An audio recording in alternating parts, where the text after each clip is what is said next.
I know. Well, for those of you that are tuned in now, we've been speaking with Marty Kiar, our Broward County property appraiser. Marty has been involved for years with Broward and with Florida. Marty, you actually started with the Florida House of Representatives, right, in 2006? Mm-hmm. Yeah, for several Yes. years, and then became a Broward County City Commissioner in for District 1, 2012. Yes. Right, and Mm-hmm. stayed there until you were elected into the Broward County property appraiser. Oh, yes. Yes. You succeeded Lori Parrish, and we're so lucky to have you. Thank you. Oh, and thank thanks you. for being here. This should be fun. And I know you're going to save our residents a ton of money. And like we said before, Marty is, he endures. He can do marathons. He's an athlete, and he will just endure for us. Thank you. So thank you, Marty, for being here. And I'm going to give you the floor now. And of course, we have Bruce Bandler, our administrator. And thanks again to Henry and Jakia for making this possible. So Marty, I'm going to turn this to you for now. Great.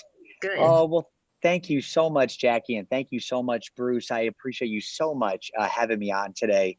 And, I also want to thank the residents of Winmore, because I was actually reelected to the post, actually unopposed. And so I'll be here for another 4 years, which I'm very excited about, because it's just a job where you can help a whole lot of people. But I want to thank you both again for having me on. You all do such a wonderful job for the residents of Winmore. I'm a huge fan. And I do want to give a big shout out to one of the best county commissioners on the face of the earth. That is Mark Bogan. I know everybody knows who Mark Bogan is. Just a great guy. And I want absolutely. And I wanted to say, you know what, being a countywide elected official, you get to interact with all of the elected officials. And interacting with Mark is just the best, because he works so hard for the people of Winmore and of Coconut Creek. He's always calling me, always trying to figure out how to save people money. He's just a great guy. And so I wanted to just bring that up. But with that said, again, my name is Marty Kiar, and I'm very honored to be the Broward County property appraiser. I'll try not to talk too fast. I've had like 5 Diet Cokes, 2 Red Bulls, and a coffee, but I'll slow it down a little bit. So I'm a little wired, but I'm also excited to be on here as well. And I wanted to quickly tell everybody a little about what we do at the Broward County Property Appraiser's Office, and then what we can do to help you, the residents of Winmore, save money basically in your property taxes. So there are a few main functions to our office. The most important function, the first thing that we do, is we determine the value of every piece of property in Broward County, whether it's residential, commercial, tangible personal property, or centrally assessed property, which are railroads. And the reason that's important is because when the residents of Winmore each pay their property taxes, the amount of taxes they pay is a relationship between the value of the property that we set and the tax rate set by your local governments, like Coconut Creek, the school board, the county commission, and other taxing authorities. So what we want to do is make sure we get it right, because the higher the value of the property, the more taxes you pay. The lower the value of the property, the lower amount of taxes you pay. And Broward County is a big place. More people live here than 13 states, the District of Columbia, and all U.S. territories except Puerto Rico. And the people in our office do a really good job making sure that everybody's assessment's accurate. But maybe a mistake was made on our part, or maybe you have information that we don't have about your property. For example, there was water damage, or there's something that shows that it's less of a value than what we have. Well, if that's the case, give me a holler. We'll go through it together. And if I can reduce your value, which would reduce your property taxes, I absolutely will. And here's how you can find the value of your property. There's 2 ways. The easiest way is going on our website at bcpa.net. That's Broward County Property Appraiser.net, bcpa.net. You click on property search. You can type in your name. You can type in your address, your folio number, whatever you want to put in there, and your property record card will come up. That'll show you the value of your property for tax purposes. It'll also show you all the tax saving exemptions you're getting. The other way you can find out is this month you received a letter from me in the mail. That was your truth and millage notice. It's not a tax bill. It was a document so you can make sure you don't overly pay in your property taxes. It's a very important document so you can make sure that when your real tax bill comes out in November, that it's accurate and correct and not too high. And here's what that document showed. It showed the value of your property for tax purposes that we set. It showed all the tax saving exemptions you're currently getting. It also showed the proposed tax rates your local governments like Coconut Creek, the school board, and the county commission are thinking about setting as your tax rates. And it showed the dates and times that they're going to be discussing those tax rates so that you can interact with them. And most of them are doing it through Zoom meetings this year. And when you looked at that document, if you had any concern with the value of your property, or if you are not getting all the tax saving exemptions you're entitled to, please give me a holler. My contact information is in there. And if you don't have that, my email is martykiar@bcpa.net. That's MartyKiar@bcpa.net. My number is 954-357-6904. Give me a holler. Let me go through it. And if I can reduce your value, which would in essence help reduce your property taxes, if it's your assessed value, I will absolutely do it. The second thing that we do in our job is we give tax saving exemptions to folks that qualify. And Bruce and Jackie having me on today is so good because right now we're able to apply those tax saving exemptions too. We can do it all the way till September 18th. As long as you lived in your property on January 1st of this year, we have all the way to September 18th to apply every tax saving exemption that you're entitled to, which would in essence reduce your tax bill come November. And the most important exemption, and many of the folks that are watching this right now, they have it, is the homestead exemption. What that basically means, if you live here in Winmore and this is your primary residence, you get a homestead exemption. What it does, at the beginning, it takes $50,000 of value off the tax roll you no longer pay taxes on, can save you off the top 800, 900, maybe $1,000 a year, depending on what the millage rates are for this year. But most importantly, it really protects you going forward because it means every single year thereafter, the value that you're taxed on can't go up more than 3% or the consumer price index, whichever is lower. So for example, this year, the consumer price index was 2.1%. So that means even if the value, your market value, what a willing buyer would pay a willing seller for your property goes up 50, 60, 70%, the value you're taxed on this year, if you're homestead, it couldn't go up more than 2.1%. It keeps the value you're taxed on low, so you won't be taxed out of your home so it doesn't skyrocket with the market value. Once you get that, there are many other exemptions that people are entitled to. My favorite exemption is called the low-income senior exemption. Then there's two of them. They're really good and they're very important. They can save seniors a whole lot of money. And here's what it means. They're income-based, but here's how it works. If this year, if you made under $30,721, and if you don't file income taxes, then your Social Security money doesn't count. If you do file income taxes, you have to look at, I think it's your line 7 of your income tax statement, your adjusted gross income. If that's under $30,721, you're basically entitled to another homestead exemption. So think about this. Imagine we look at your property in Winmore and we've assessed it at $100,000. You get a homestead exemption, $50,000 of value is taken off the tax roll. You then get a low income senior exemption, another $25,000 of value is taken off the tax roll. You're really only going to be paying taxes on $25,000 worth of value, or your taxes maybe are 1/4 of what they would have been without any other exemption. There's also another very important brand new exemption for Winmore residents this year that we applied to the people that we knew about, but maybe there's other people that it would apply to that we don't know about. And you can actually call me and I'll apply this. It's a big one because what it does, it fully exempts you from the county portion of the tax bill. Your county commissioner, Mark Bogan, along with another county commissioner, Dale Holness, the two of them, Mark Bogan and Dale Holness, sponsor this, and the rest of the county commission sponsors as well, to give you a full exemption from the county portion of the tax bill if you qualify. Here's the way it works. If you make under $30,721, and here's the key though, you've been in your home for more than 25 years and your value of your home is valued under $250,000, which most of the residents of Winmore's homes are. If you have that, if you meet those three criteria, you get another very large exemption. You're basically exempt from the county portion of the tax bill, meaning that almost 1/3, close to 1/3 of your tax bill, if you qualify, could be wiped out. It's a really great exemption. If there's anybody out there that meets that qualification, please call me. And I was very proud of the county commission for passing this. They passed it last year to apply for the first time this year. And here's why it's so important. Not many seniors qualify for this. So it's not a large hit to the local governments. It's not a large revenue shortfall, but the seniors that do qualify for it get to save a whole lot of money and it can be very helpful to them. And I'm pretty sure there are going to be people in Winmore that see this right now that may qualify for it. They can then call me, I'll apply it to them, and that'll reduce your tax bill. Also, actually, I don't know if you heard, that was my daughter. I'm actually doing two things today. I'm remotely working from home and I'm also helping them. They're 11 and 8 and they are in school now, but they're doing remote virtual school. So I'm kind of going back and forth. So that was her. another few exemptions I wanted to talk about, and there are residents of Winmore that qualify for these exemptions as well. And by the way, on all the exemptions, you can stack them. You don't just have to have one exemption. You can have a lot of exemptions as long as you qualify to reduce your tax bill. If you're a widow, you're entitled to an exemption. If you're visually impaired, you're entitled to an exemption. There are some very, very large exemptions for veterans.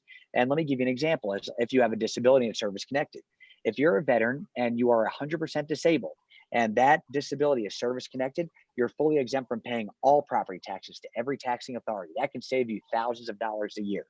If you are a veteran and you're not 100% disabled, but you're combat disabled, then you're entitled to a percentage reduction in your property taxes that correlates to whatever your percentage of your disability is. So if you're 70% disabled, 70% reduction, 80%, 80%.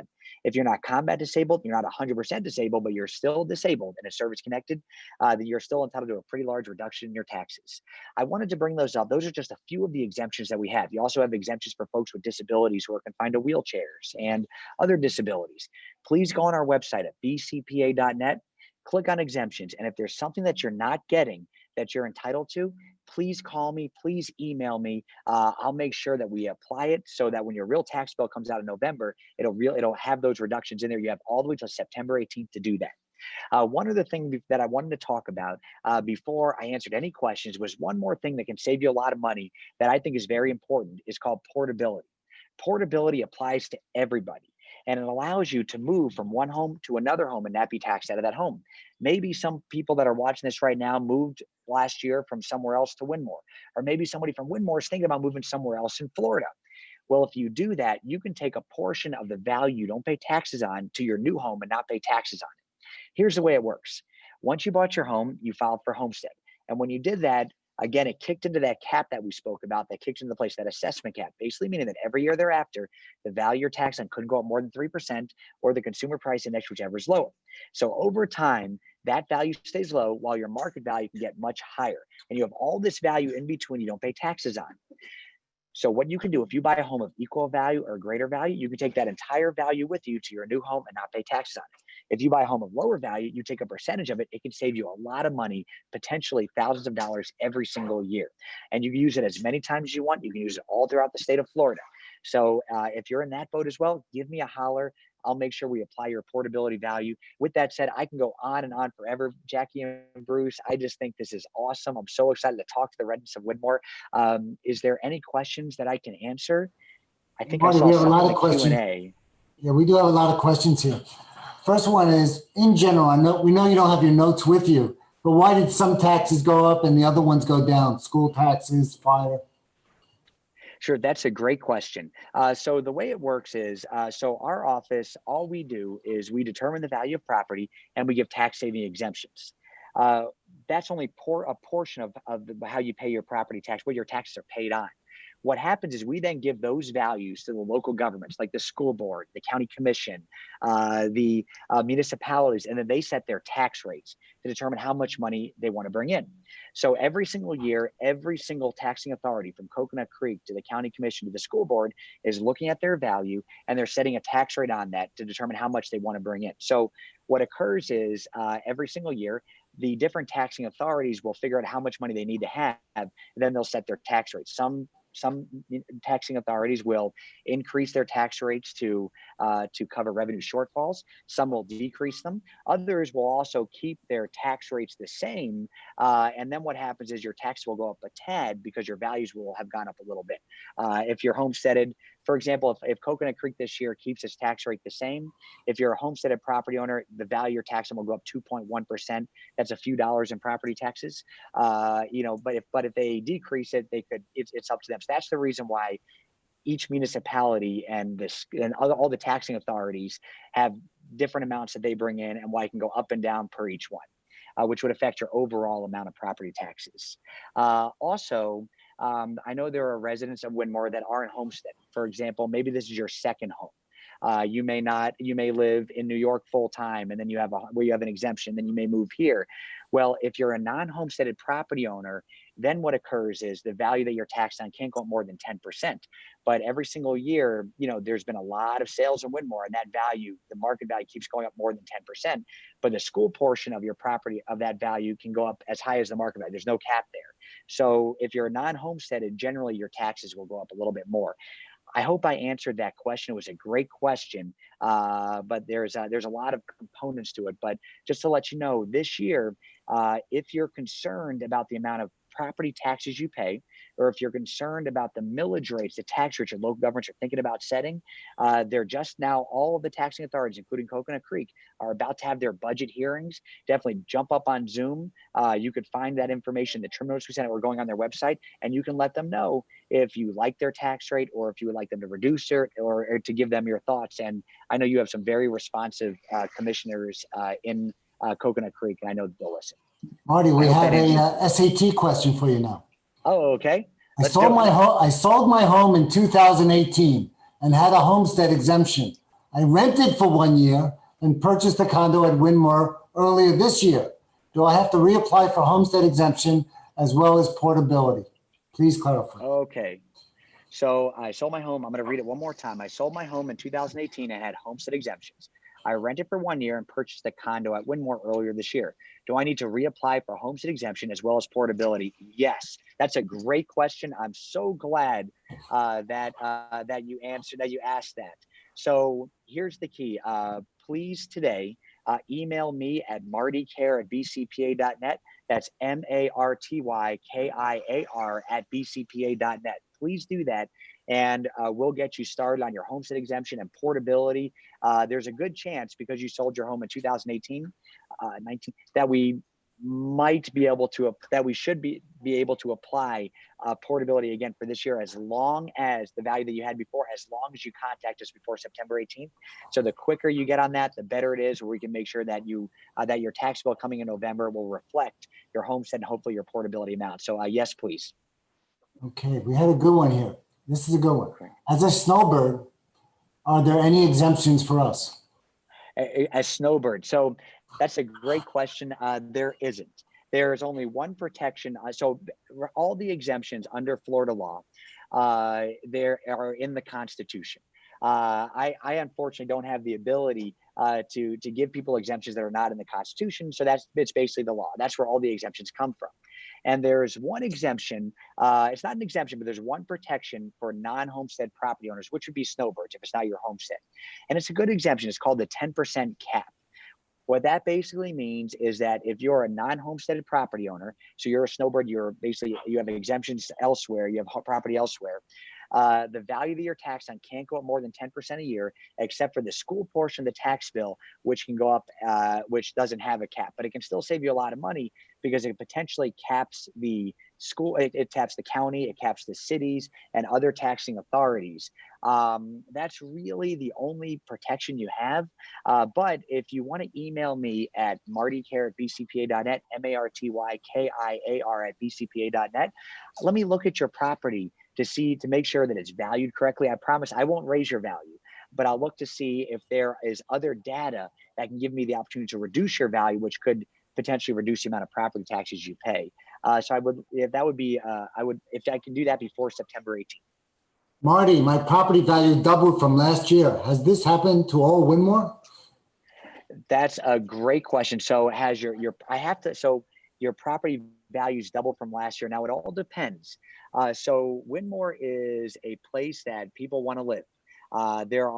So when we value the property, here's the way we value property. January 1st is what we call the date of assessment. That's the date we have to look at all property in the county and see what it's worth. And here's the way we find how it's worth.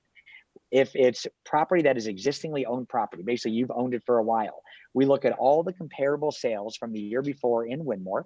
We adjust those by location and by size to fit your property to determine its value.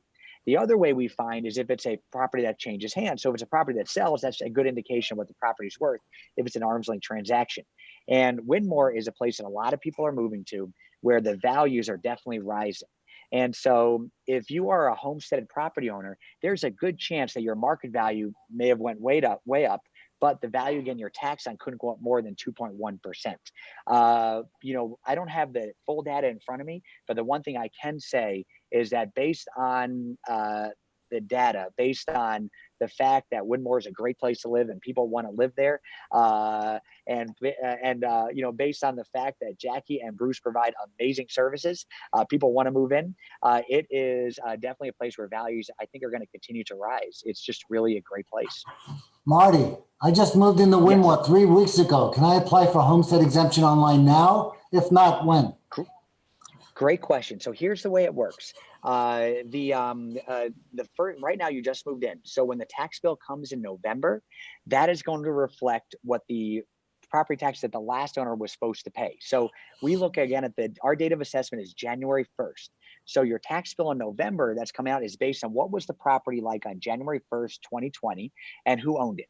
And so whatever taxes they were supposed to pay is what the tax bill that you're going to get in November. And hopefully in your closing, you got a credit for all the months that you weren't there. So truthfully, the way it usually works, and this has nothing to do with me, but for the most of the year, though, you should have got a credit for those, you'll probably owe for the rest. But here's what you can do. What's going to happen is next year, we're going to look at your purchase price. And if it was an arm's length transaction, that'll be the new value you pay taxes on. And then what we're going to do is we're going to reduce it by 10% and we'll apply your homestead and portability if you move from anywhere else in Florida. Now, what you can do is, even though this year you won't be homesteaded because you're going to be basically paying the tax to the previous owner, you can pre-file for next year. So if you email me at martykiar@bcpa.net, again, it's martykiar@bcpa.net, what we can do is we can get you started for your application for next year. Also, we'll see if you had any portability amounts. We'll also find out if you have any other exemptions you may qualify for.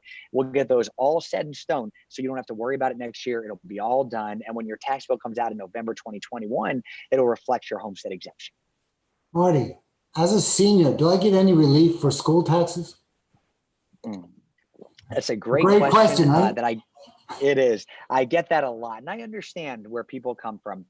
Again, all the exemptions are in the Constitution.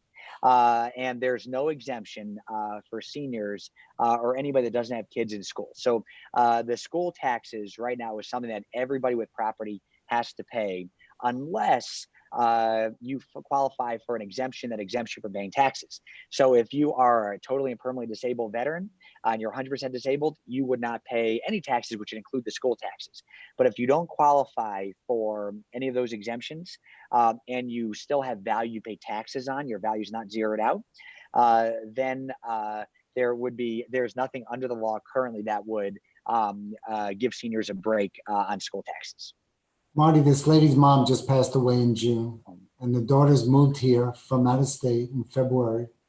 The ownership will be conveyed to the person. How do they maximize their exemptions? That's a great question. And I'm so sorry that your mom passed on. I lost my mom. Oh my goodness, I can't believe it'd be 2013 now. And not a day goes by that I don't think about her and I don't miss her. And I'll just let you know, at least for myself, at first I was very upset, of course, because you miss your mom. You only have one mom. But I can tell you now, when I think about her, I think about all the positive times. And every time I think about my mom, it brings a smile to my face. But I'm so sorry that you lost your mom. Now, I guess, so your daughter, I guess he says the daughter just moved here and from out of state. Okay, in February 2019. So what's going to happen is, I guess if the property, I'm sure it all depends. So if the property is in the daughter's name now, so basically it's probated to the daughter and there aren't any other siblings that own it as well. So if it's solely in the daughter's name and she wants to make it her homestead exemption. So when the tax bill comes out this year, it's probably going to be based on how the property was on January 2020, and more than likely, we would have increased it to market value because your mom unfortunately passed on in 2019. So what you can do if you live here now, so on January 1st of 2021, you can then apply for a homestead exemption. You can't apply, unfortunately, this year because let's say I'm reading mine passed in, oh, your mom passed in June this year. Okay. I understand. I got confused by the question. I'm understanding now. Okay, so let me read back up. I apologize. So your mom passed on in June this year. So when you get your mom's tax bill this year in November, it will reflect what your mom was going to pay this year, because it was what the property looked like in January. What you can do now, since you live at that property, you can pre-file for homestead for next year, because what's going to occur is on January 1st of 2021, we're going to have to reset the property to market value. But we can, of course, apply your homestead, which will reduce the value you pay property taxes on, things of that nature. So please, again, I keep saying my email address. I apologize, but please email me at martykiar@bcpa.net. That's MartyKiar@bcpa.net. And what we can do is make sure that that homestead exemption is applied. So in 2021, when you get your tax bill at that time, it'll reflect that, which would, of course, reduce the amount you'll be paying taxes on. Sorry, that was a long-winded answer. I misread the question at first. I'm so sorry about that, Bruce, but You long-winded? I am. Never, I have had a lot of never. coffee. Yeah. Here comes another good question. Now, I'm taking a risk here because I'm not sure what SOH means, but what determines the SOH? Can it be changed or contested? That's a great question. So the SOH is the Save Our Homes value. So what that does, it's a great thing. It's in the Constitution.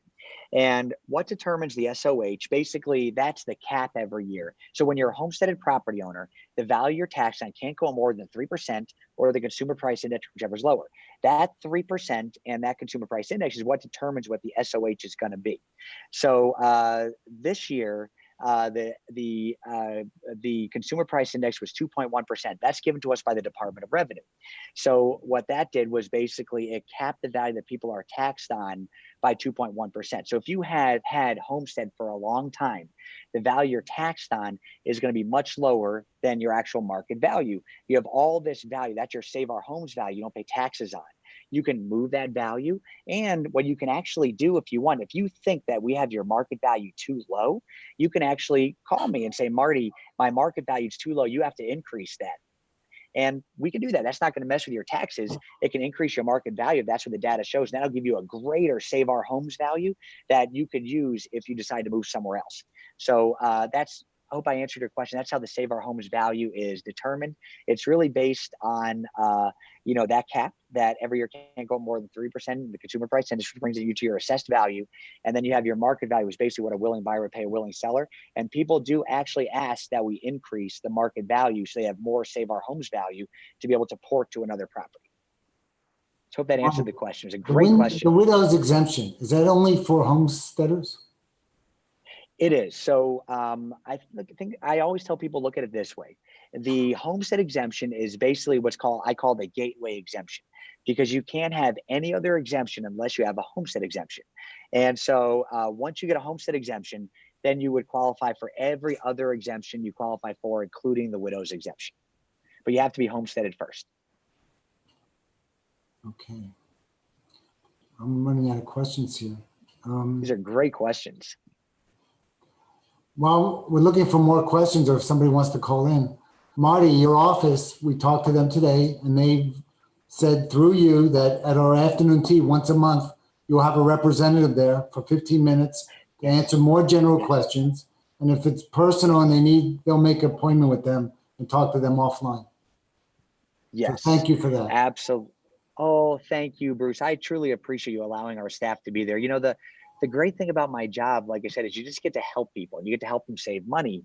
And I always tell people, I'm not the tax collector. I'm not the guy that takes your money. I'm the guy that gives exemptions to help you save money. And so any way that we can help people out, it always makes me feel so good, Okay. Here's a question. We will lose our homestead if we add our daughter to the deed. My daughter does not live in Florida. No, not at all. But it all depends on the type of deed that you have. So if you're right now joint tenancy right under survivorship, or if you are tenancy by the entirety, which would be a married couple, if you can keep the deed the same, add your daughter to it, you will not lose it. But the only way you can lose a portion of your homestead is if you add your daughter as tenancy in common. That's another deed that you wouldn't want to do, because then that would give her 50% ownership to the property, or however many people are in there, and then you would lose that portion of your property would not be protected by the Save Our Homes cap. But you can absolutely add your daughter to the deed. You just have to do it in a specific way with a specific type of deed. And what I always tell everybody is, please call my office. Actually, email me again, Marty Kiar at bcpa.net, MartyKiar at bcpa.net, or call me at 954-357-6904. And what you can do is you can talk to the lawyers in our office, and they'll walk you through it step by step so they can make sure that you're completely protected and that you will not lose your homestead exemption. Here's the question you never want to hear, Marty. You ready? Let's see how Sure, Marty handles absolutely. this one, everybody. Absolutely. There are several apartments in my building that are exactly the same, but the assessment is different. None of the apartments have any exemptions. Why? Well, I'd have to look at them. But here's the thing. So there's a few reasons why that would be the case. So if the apartments don't have any exemptions, so basically if they're exempted, that's one thing, because then they have that cap, and you have the market value can be the same, but the assessed value is going to be all over the place based on the Save Our Homes cap. However, the reason that properties will be different if they are not homesteaded properties is because of the 10% cap. Again, here's the way it works. If you're a non-homesteaded property, basically you're not homesteaded, but you're non-homesteaded, the value you're taxed on can't go more than 10%, except for the school portion of the tax bill. So if you're a longtime property owner that's non-homesteaded in Winmore, your market value may be the same as your neighbors, but because of that 10% cap, the value you pay taxes on could be significantly lower than what they pay taxes on because they're newer non-homesteaded property owners. Same thing for homesteaded property owners. People ask me all the time, Marty, why is my home the exact same as my neighbors, but their assessed value is way lower than mine? That's because of that cap, because maybe they've been longtime property owners. And so every year, the value that they're taxed on couldn't go more than 3%. But when you buy your property, you buy a market value, which is basically what you paid for it. And then that's when your value kicks in. Here's the way I tell people to feel a little better. Here's how I feel better about it myself. So I live in Plantation, and I bought a home in 2016. And my neighbor, who has the identical home to me, bought his home 25 years ago. And so because he's been homesteaded for 25 years, the value that he paid taxes on is way lower than mine. My taxes are about 3 times what his are. But what makes me feel better, in about 25 years, somebody's going to buy his property, and then my property will be here and they'll be up there. So at the end of that's really why properties that have a market value that are the same can be different when it comes to their assessed value. It's basically how long the owners owned it. Do they have exemptions? If they're homesteaded, non-homesteaded, all those play a factor in it. Okay, I'm out of questions. Henry's going to ask Pete. Henry, you there? Yeah, I'm here. Hey, hi everyone.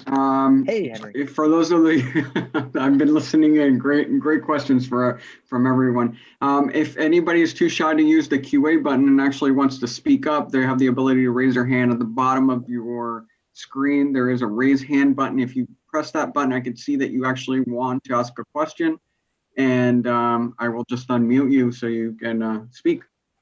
They have to hit participants first, right, Henry? Yeah. Yeah, Marty, I know we've gotten a question and you have addressed this, but our northern friends in Canada that are seasonal, but they're owners, and they want to know if there are any exemptions for them. Well, here's the thing. So it's a great question. And you know what? I should have answered it this way as well. It depends. Now, you don't have to be an American citizen to have a homesteaded property. You just can't have a homesteaded, you can't have an exemptions on anywhere else in the world. And you have to make Broward County your home. So you have to be, it has to be your primary residence, where, for example, your driver's license could be registered to, things of that nature. And for citizens of other countries, there are certain steps you have to go through to make this your homestead. So I will say this, there are some people that aren't American citizens that can qualify for a homestead exemption, but you cannot, for example, have an exemption in Canada. And this has to be your primary residence, not Canada. And you can do that. We can walk you through to how to get that. Now, if that's not the case, if you're basically not going to make this your primary residence, it's really your second home. Let's say you're Canadian, or even if you're a New Yorker, whatever you are, this isn't your second home. This is your second home. Then you're not entitled to any exemptions, but you do have that 10% cap we spoke about. Okay, thank you. I hope that answers the question. Thank you. Thank you, sure Jackie. Thank you. Okay. Oh, thank you. And again, We had a question from Julie, and I'm just going to allow him to come on. Okay. Sure. How are you? How you guys doing? Thank you, Marty, Julie. for being patient with us. I'm gonna email you. I have some headaches, and I don't want to discuss them on the air because I don't want to know everybody how poor I am. Sure.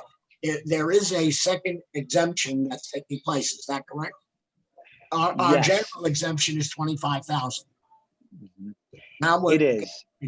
Is Winmore in the neighborhood of going up to 50,000? That's a great question for seniors. So right now, that's a really, really wonderful question. So here's the way the senior exemption works. So forgetting about the homestead exemption, the senior exemption, the amount that you get exempted is based really on the city that you live in.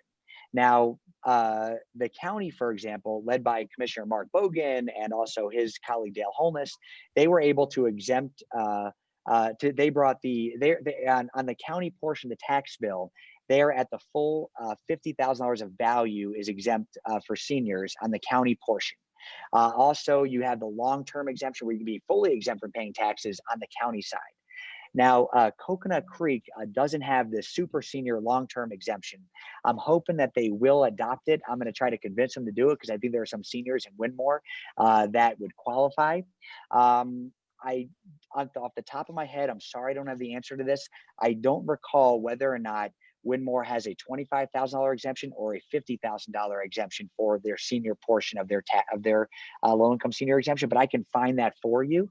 And if you email me, I'll gladly get that back to you. And also, I can send that if you want to Jackie or Bruce. I don't know if you all can disseminate that to the residents of Winmore. I just can't remember if it's 25,000 or 50,000 in Coconut Creek.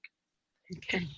Well, my understanding, if you're still hearing me, it's 25,000, and that if you're a senior and your SOH goes above 50,000, that you would be available for the second exemption.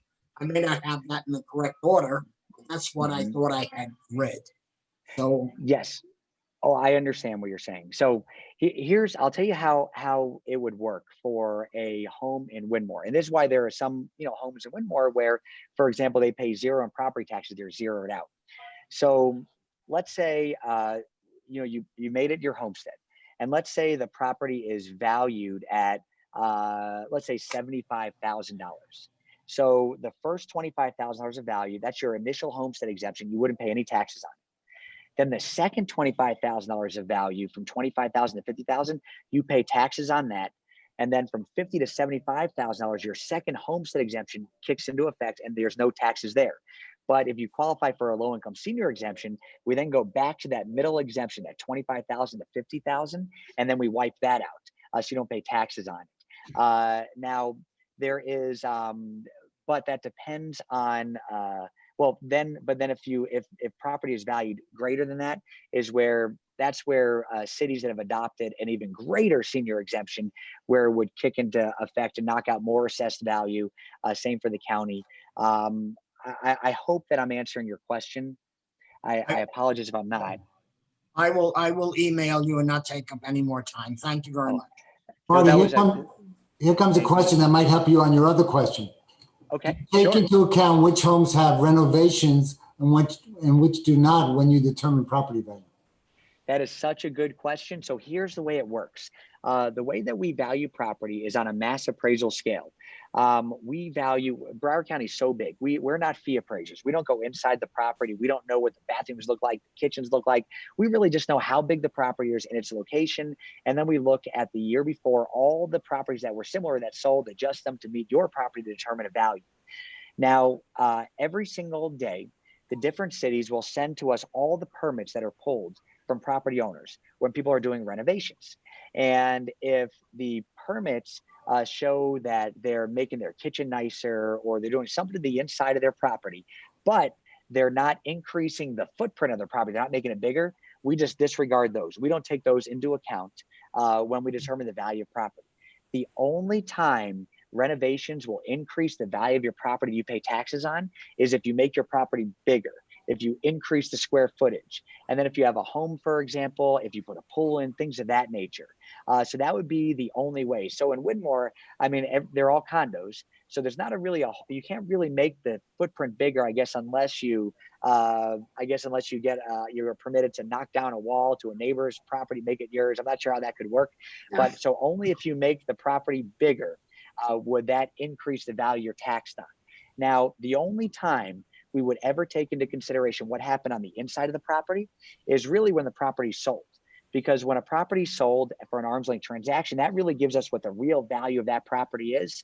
And so the next year, that's the value we would use. But while you own the property, you can do anything you want to the inside. We are not going to increase the value of your property for tax purposes. Great question. We have Jane with her hand up. I'm gonna bring her in here. Jane, if you can unmute your mic. Okay. I got it.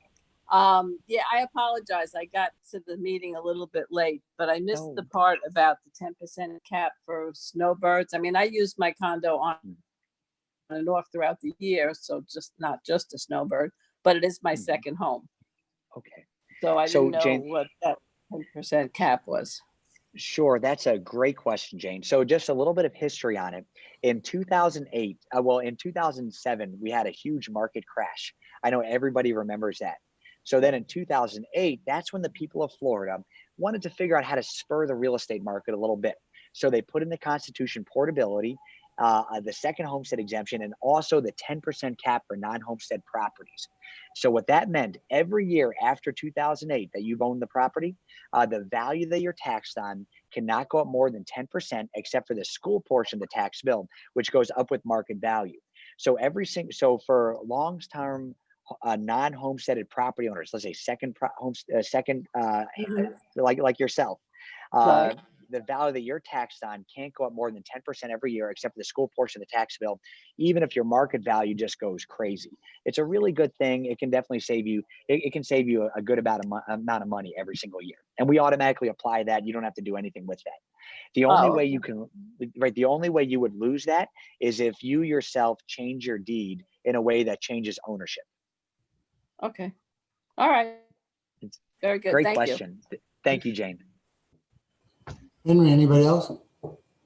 No, that's everyone. No more good questions for Marty? Oh, this was awesome. I enjoyed this so much.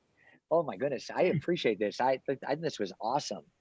Gotta get some water, Marty. Oh, Thank you, Marty. Marty, I'd like to just reiterate that all these exemptions are applied only if you apply for homestead, right? yes. Am I correct in yes. saying? Yes, you're 100% right, Jackie. So all the exemptions we spoke about on homesteaded properties. So all exemptions would be for homesteaded properties and portability as well. You cannot have any of those under the Constitution unless you first have your homestead exemption. That's the most important exemption that people need to apply before they can get everything else. But once they get that, they can stack all these exemptions and you can really reduce your tax bill, which is a great thing. So thank you, Jackie. It's a great question. And the other key, again, January 1st is our date of assessment. So to get the homestead exemption, for example, for this year, you had to have lived on your property on January 1st of this year, of 2020. Great. And the cutoff date is September 18th. September 18th. So for everybody watching, my office is permitted by law to help you all the way up till September 18th. And also the other way to help us determine the value of property, if you disagree with our value, with our assessment, and if, after we look at it, if I say there's nothing we can do, you can also file a petition with the Value Adjustment Board, which is $15 per petition, where you would go into the Value Adjustment Board. Right now, they do it through Zoom and through telephone hearings, and you just let the special magistrate say, this is why Marty's office messed up. We should be reduced this way, and then they'll make a decision. That could reduce your value as well, but you have to file that petition as well by September 18th. Great. Bruce, do you have these other questions that I'm looking at as well? Just came in? Yeah, they just came in. Marty, I received a portability exemption last year, but not this year. What must I do? So, well, if you receive, so here's the thing, here's the way that it works. We apply it for the first year, and then it's basically applied going forward. You don't have to do anything else, as long as you have the same property. So here's how we would value that type of property. So if, let's say this is your first year in a property where we're applying portability. And let's say you buy your property for $400,000. Or actually, let's make it $500,000. That's an easy value to use. So what we would do is we would take that $500,000, we would then reduce it by 10%, which is what we call the cost of sale. That is realtor fees, things that have nothing to do with the value of the property. Now we're down to $450,000. Then we look at how much value you have in for portability purposes from your old house. And let's say that was $300,000. So we then take that $300,000 and now we're applying it to the new property. So now you take 450 minus 300, now you're down to 150. Then we apply your homestead exemption. You're now down to 100,000. That's what you're paying your taxes on. So now the next year, $100,000 is the value that we're starting with. So you don't have to do anything else. Portability was already applied, so you're not losing out. That value, it's all automatically not going to be. You're not going to be paying tax on it the year after. If you look at the trim notice and you look at bcpa.net, just go on there and just make sure that your market value that we have is much higher than your assessed value, and you'll see that's where your portability was applied last year and it continues to today. Marty, great question. Marty, can you make it clear that homestead exemption, you only have to apply for it once, not every year? Yes, that's a great question, Bruce. Thank you so much. So it used to be that you had to apply for it every single year. Then the legislature changed it to where it automatically renews. And so what we do is every single January, you're going to get a newsletter from me in the mail. And that's basically going to let you know, hey, your homestead, you don't have to do anything. Your homestead has been approved again for this year. But it's also going to ask you, have you made any changes to it to where, for example, have you moved? Are you renting it? That's how you would lose your homestead. So we're going to ask you that as well. And so people will let us know, and that's when we would take it off. But if you haven't made any changes to your property, you're not renting your property, then you don't have to worry about a thing. As long as you have homestead, it'll automatically renew every single year. Marty, are you finding that the prices are rising or falling in Broward with the pandemic? That is such a good question. So I'll tell you what we found. You sure it's a good one? It really is. I get it all the time, Bruce. I mean, these actually are awesome questions. I'm enjoying these questions. So here's what we found so far. This is a terrible pandemic. And when the pandemic first hit and people were staying home and working remotely from home and people were losing their jobs and people were really suffering, I was wondering what was going to happen at that time to the real estate market. And I was also wondering now. And usually what we found was generally about 300 properties change hands every single day in Broward County. That's how many people buy and sell properties in Broward. It's a lot of properties. During some of the pandemic, at the beginning of the pandemic, for the first few months, that actually dropped to about 1/3. So we went from about 300 a day to about 100 a day. So that's a big drop of properties just not changing hands. But what we also found at the time was that for those 100 properties a day that were still being bought and sold, the values kept on rising. So, and now we're actually back to where we were pre-pandemic, even though we're still in the pandemic, where we're getting about 300 property transfers every single day and values are continuing to rise. So far, it doesn't look like property values for residential properties have seen a hit whatsoever as a result of the pandemic. Now, the values, though, that are taking a hit are businesses. And the way that we value property for tax purposes is by comparable sales, but for businesses, we do comparable sales and income. And I'm pretty sure that January 1st of next year, all the businesses of Broward County are going to come to my office and show us their income from last year, from this year. And it's going to show that they've really suffered. And that's going to significantly decrease their values for tax purposes.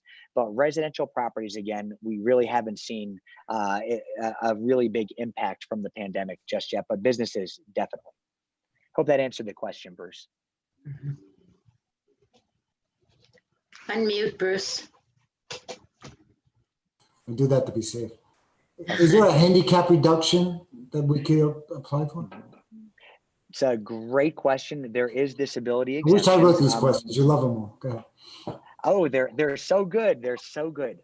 there are definitely disability exemptions. If they're not for veterans and they're not for some other like first responders, but you're a person that never served, that you're not disabled as a result of your service in either the military or as a first responder, there can be significant reductions for people with disabilities. And some of them are very large, some of them are very small. A large one would be, for example, somebody confined to a wheelchair that has a certain income threshold each year. Other ones could be, for example, if you're visually impaired, there's no income threshold, but it's a smaller reduction. On that particular issue, if there's anybody watching that believes that they may be entitled to an exemption because of the disability that they have, then please email me at martykiar@bcpa.net and let me look at it and see what you may qualify for. You may qualify for the exemption, you may not, but we'll let you know. You have all the way to September 18th for me to apply that. And if you want, please go on bcpa.net. That's our website. Click on exemptions, and it'll tell you about all the disability exemptions that are there, and see if there's one that applies to you. If so, please let me know so we can apply it and make sure that your tax bill in November is reduced. We do have Dolores with her hand up for a while now. Here, I'm going to mute her.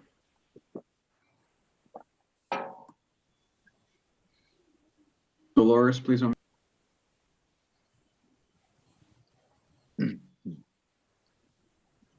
No, nothing. That's Marty, while we're waiting for Dolores, if you ever want to get to our residents, you can use our email blast. We get to about 7,000 people. So if you want to write something up like this, get to everybody, we'll be glad to put that on. Yes. Oh my gosh, I would love that, Bruce. Actually, every month or so, we do a newsletter that is about how people can save money, what they can do. Can I send that to you every month to blast to the resident? Oh, that's great. Oh, thank you. Thank you so much. I appreciate it. I try not to bombard people with my stuff, but I like to really send out stuff that can help them and that can be really informational. So I would love to take you up on that. Thank you for that. I appreciate it, Bruce. Thank you. And Lisa Chung, your employee, will be the one that will be doing the report on the afternoon tea from your department. Yes, Lisa's great. She's actually getting married. No, Lisa's not getting married. Wait, is she? No, she's not getting married. Somebody else is she getting an exemption? Sorry about that. Is there an exemption for that? There's not, you know what I mean? But actually another employee is getting married, but Lisa's wonderful and she'll definitely be doing that. And I appreciate it, Bruce. I'm excited to take you all up on the newsletter. You'll be getting definitely that ASAP from me. That's awesome. Calm down, Marty. Great. Oh, that's great. No coffee for Marty. Jackie, it's all yours. Thank you. Well, Marty, always a pleasure. Always a wealth of information for us. Oh, and please come back and visit us anytime. We'd love to see you. And I'm sure our residents really appreciated everything because this is really very informative. And thank you. Any information that has passed through today, we can always pass on. We can pass on phone numbers, websites.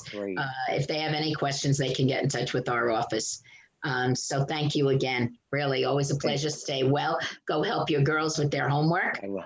Yeah. I'm sure they're great students and wish you well. Thank you. Absolutely. I will. Thank you all. Thank you so much, Jackie and Bruce. You all are absolutely wonderful. I appreciate so much the great work you all are doing. And, I just thank you so much for having me on. And again, I just got to give another big plug to Mark Bogan because I love him. Winmore is blessed to have an incredible county commissioner in Mark Bogan. But thank you guys. Thank you, Jackie. Thank you, Bruce. He's also our attorney as well. Yes, Mark. he is. Yes, he's a great attorney. Yeah, he great. Is. Thank you. Thank you, Jackie and Bruce. Everybody have a wonderful day. Thank you. Bye-bye, everyone. Bye. Bye.